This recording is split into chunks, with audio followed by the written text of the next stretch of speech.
ಲಾಲ್ ಬಹದ್ದೂರ್ ಶಾಸ್ತ್ರಿ ಯೋಜನೆಯ ಮುಳವಾಡ ಏತ ನೀರಾವರಿ ದೇವರ ಹಿಪ್ಪರಗಿ ಕಾಲುವೆಗೆ ನೀರು ಹರಿಸುವಂತೆ ಆಗ್ರಹಿಸಿ ರೈತರ ಅನಿರ್ದಿಷ್ಟ ಅವಧಿಯ ಧರಣಿ ನಡೆಸಿದರು.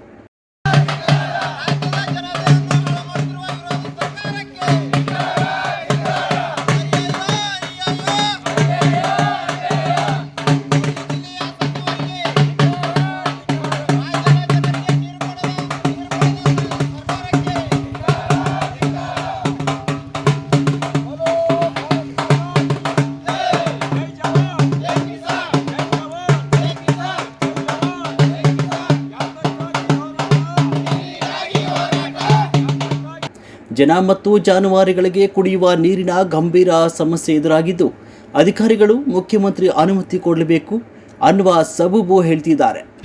ವಸ್ತುಸ್ಥಿತಿ ಏನದ ಸತ್ಯಾಂಶವನ್ನು ಹೇಳಿ ರೈತರ ಮುಂದೆ ಯಾಕೆ ಸುಳ್ಳು ಹೇಳಿ ದಾರಿ ತಪ್ಪಿಸುವಂತ ಕೆಲಸ ಮಾಡ್ತೀರಿ? ನಾವು ನೋಡಿದೆವು, ಆಯ್ತು ವಾರ ಅಂದ್ರೆ ಬೇಡ, 15 ದಿವಸ ಕೇಳ್ಯಾರಂದ್ರೆ 15 ದಿವಸ ಹೋಲಿ. ಈ 15 ದಿನ ಕೊಟ್ಟರು ಕೂಡ ಒಂದು ತಿಂಗಳ ಮೇಲ್ಪಟ್ಟಾಯ್ತು. ಇಲ್ಲಿವರೆಗೂ ಕೂಡ ಸ್ವಲ್ಪ ಚಕಾರ ಮಾತಾಡಿದ್ರೆ ಯಾವ ಆಫೀಸರು ಒಬ್ಬ ಇಂಜಿನಿಯರ್ಗಳಿಗಾದ್ರೂ ಕೂಡ ರೈತರಿಗೆ ಸಂಪರ್ಕ ಮಾಡಿ, ಇಲ್ಲ ನೀವು 15 ದಿನ 8 ದಿನ ಕೇಳಿದ್ದೀವಿ, ನಾವು 15 ದಿನ ಕೇಳಿದೆವು, ಆದರೂ ಕೂಡ ತಿಂಗಳ ಮೇಲ್ಪಟ್ಟಾಯ್ತು, ನಮ್ಗೆ ಹಿಂಗೆಲ್ಲ ಸಮಸ್ಯೆ ಅದನ್ನೇ ಹೇಳ್ಬೇಕಲ್ಲ. ದೊಡ್ಡ ಕೆಲಸ ಅದನ್ನು. ನಿಮ್ಗೆ ಏನಾಗ್ಬಿಟ್ಟದಪ್ಪ ಅಂದ್ರೆ ಒಟ್ಟಾರೆ ಅಧಿಕಾರಿಗಳಿಗೆ ಕೂಡ ಒಂದು ಚರ್ಮ ದಪ್ಪಾಗಿದೆ. ನಿಮ್ಗೆ ಯಾರು ಹೇಳೋರಿಲ್ಲ, ಕೇಳೋರಿಲ್ಲ. ಅದಕ್ಕೆ ಇವತ್ತ ಆ ಭಾಗದ ರೈತರು ಅಖಂಡ ಕರ್ನಾಟಕ ರೈತ ಸಂಘದ ಒಂದು ನೇತೃತ್ವದಲ್ಲಿ ಅಹೋರಾತ್ರಿ ಧರಣಿ ಸತ್ಯಾಗ್ರಹವನ್ನ ಇವತ್ತು ಹಮ್ಮಿಕೊಂಡಿದಾರ. ಯಾರು ಬಂದ್ರು ನಾವು ಹೇಳಂಗಿಲ್ಲ, ಜಾಗ ಬಿಟ್ಟು ಹೋಗ್ರಿ, ಇದು ಡ್ಯಾಮ್ ಐತಿ, ಅದು ಕಾನೂನು ಸುವ್ಯವಸ್ಥೆ, ಅದು ನಮಗೇನು ಗೊತ್ತಿಲ್ಲ. ಕಾನೂನು ಸುವ್ಯವಸ್ಥೆ ಹಾಳು ಮಾಡಿದ್ರೆ ರಾಜಕಾರಣಿಗಳು, ಅವ್ರ ಒಳಗೆ ಒದ್ದು ಹಾಕ್ರಿ ನೀವು. ಅಧಿಕಾರಿಗಳಿಗೆ ನೀಡಿದ ಗಡುವು ಮುಗಿದಿದ್ದು ಸದ್ಯ ಈ ಬಗ್ಗೆ ಯಾವುದೇ ಅಧಿಕಾರಿ ಇಲ್ಲಿಯವರೆಗೆ ಕಾಲುವೆಯ ಸ್ಥಿತಿಗತಿ ಪರಿಶೀಲನೆ ನಡೆಸಿಲ್ಲ ಮತ್ತು ರೈತರ ಸಂಕಷ್ಟಕ್ಕೆ ಸ್ಪಂದಿಸಿಲ್ಲ. ಅದರಿಂದ ಅಧಿಕಾರಿಗಳು ಕೂಡಲೇ ಈ ಬಗ್ಗೆ ಕ್ರಮ ಕೈಗೊಂಡು ರೈತರಿಗೆ ನೀರಿನ ಅನುಕೂಲ ಕಲ್ಪಿಸಬೇಕು. ಇಲ್ಲವಾದರೆ ಜನ ಜಾನುವಾರುಗಳೊಂದಿಗೆ ರೈತರು ಪ್ರತಿಭಟನೆ ನಡೆಸುವುದಾಗಿ ಅರವಿಂದ್ ಕುಲಕರ್ಣಿ ಹೇಳಿದರು. ಜಲಾಶಯದ ವ್ಯಾಪ್ತಿಗೆ ಬರ್ತಕ್ಕಂಥ ಮುಳವಾಡ ಏತ ನೀರಾವರಿಗೆ ಸಂಬಂಧಿಸಿದ ಸಂಕನಾ ಶಾಖಾ ಕಾಲುವೆ ಹೂನಿಪ್ಪರಗಿ ಹೋಬಳಿ ವ್ಯಾಪ್ತಿಯಲ್ಲಿ ನಿರ್ಮಾಣ ಮಾಡಿದ್ದು, ಅದರಿಂದ ವಿತರಣಾ ಕಾಲುವೆ ಮಾಡಿ ಸುಮಾರು 8 ಹಳ್ಳಿಗಳಿಗೆ ನೀರು ಸರಬರಾಜು ಮಾಡಬೇಕು.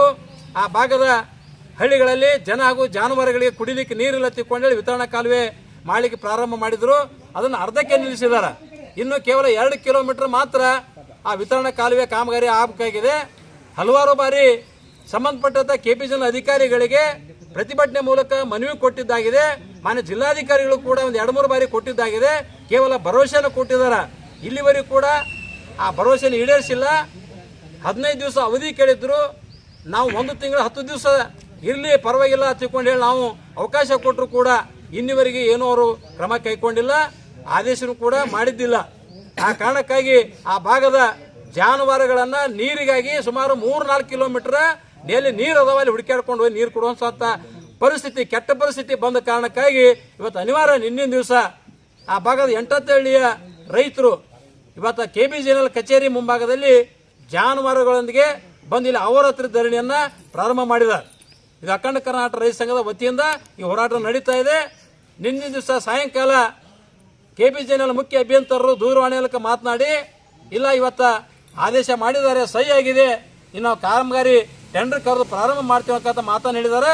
ಕೇವಲ ಆದೇಶ ಪ್ರತಿ ಕೊಟ್ಟರೆ ನಾವು ಒಪ್ಪೋದಿಲ್ಲ, ಕಾಮಗಾರಿಯಲ್ಲಿ ಚಾಲನೆ ಕೊಟ್ಟಾಗ ಮಾತ್ರ ನಾವು ಧರಣಿಯಿಂದ ಹಿಂತೆಗಿತೇವೆ ಅಂತಕ್ಕಂಥ ಮಾತನ್ನ ಆ ಭಾಗದ ರೈತರು ಹೇಳ್ತಾರೆ. ಅದಕ್ಕೆ ನಾವು ಕೂಡ ಬದ್ಧರಿದ್ದೇವೆ. ಅಖಂಡ ಕರ್ನಾಟಕ ರೈತ ಸಂಘ ಇದು ಸಂಪೂರ್ಣ ಬೆಂಬಲ ಇರ್ತದೆ.